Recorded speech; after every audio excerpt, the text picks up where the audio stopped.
Unemployment numbers are at a record high, and half of all adults have either lost income or know someone who has over the last 2 months. Yet the stock market is rallying. First Financial's Kirk Copenhaver talked about that with Courier Market Engagement Director Kelly Snyder.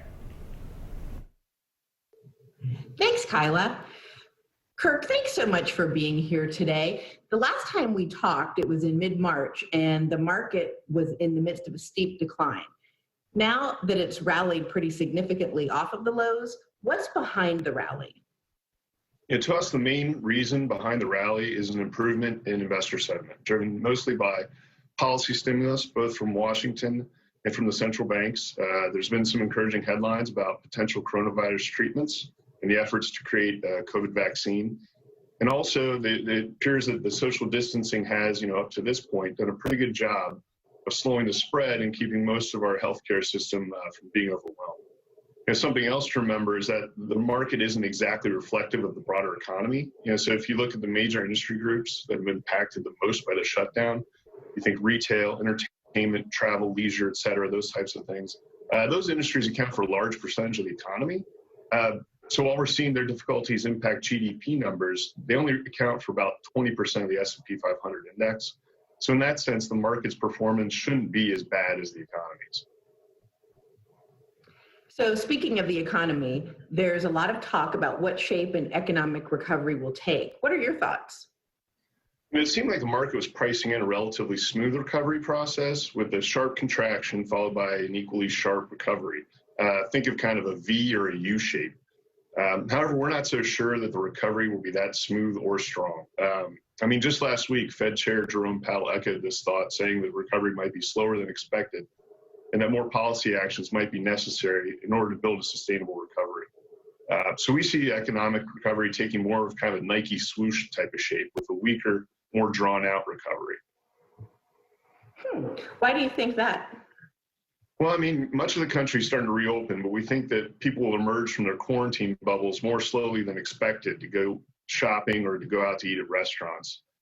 Some evidence of this can be seen in the restaurant business. Open Table has been releasing data about year-over-year changes in the number of seated diners in the restaurants in their network. And the data is improving slowly, but numbers across the country are still more than 90% below where they were last year. It's not just diners that are coming back slowly. Business leaders are also reporting that they think it'll take longer for them to get businesses back to normal than they first expected. PricewaterhouseCoopers has been asking CFOs, how long do you think it will take to get your business back up to normal if COVID-19 ended today? So March 11th, 9% of the CFOs said it would take between 3 months and a year to come back. On April 8th, 34% of those surveyed felt that way. And on May 8th, 51% of those CFOs were saying it would take between 3 and 12 months. The corporations are pushing back their timelines as well. So this type of data, combined with the lack of widespread testing and available treatments at this point, it kind of makes us think that this process could take longer than expected. So what does all of this mean for the market? We think the markets will remain volatile. Again, we think the recovery won't be as swift or as strong as others seem to think it will be. Last week, when Powell made his comments, I think investors started coming around to that idea. For us, we're looking at 5 criteria when trying to figure out if we're out of the woods on this thing. Right now, policy stimulus is a positive, and the market's technical conditions, like the underlying breadth in the market, those are improving. The spread of the virus appears to be slowing, which is great. The reopening, that could change that if we get a second wave of infection. There's also encouraging news about potential vaccine, and that helps. Indicators of investor sentiment are kind of mixed, with equity investors being more enthusiastic than bond investors at this point. The biggest issue right now is that the fundamentals are still a major problem. Right now, many of the indicators we keep tabs on are at or near extremely low levels, but not many have shown any signs of improvement. For instance, retail sales fell 8% from February to March, and then they fell another 16% in April. GDP in the first quarter fell an annualized 4.8%. That might not sound that bad, but that's a huge number. That's the worst drop since the financial crisis.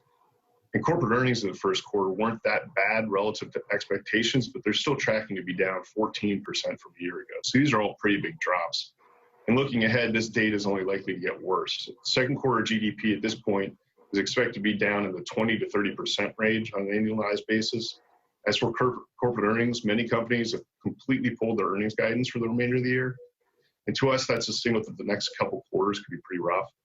So like I mentioned, I mean, history tells us that market rallies really take hold once the fundamental data can't get any worse. And to us, it doesn't seem like we're at that point yet, but we're probably getting closer. That means we could probably see more market volatility ahead. Great. So very important. What are you doing in your clients' portfolios? Right now, we're really focused on just being ready to take advantage of any opportunities the market volatility may present to us. Currently, we're a little underweight to equities and other risk assets, but we're looking for a better entry point for areas where we'd like to add exposure. Also, we've put together a shopping list of high quality stocks that we'd like to pick up on the cheap if the market dips again, we get that opportunity.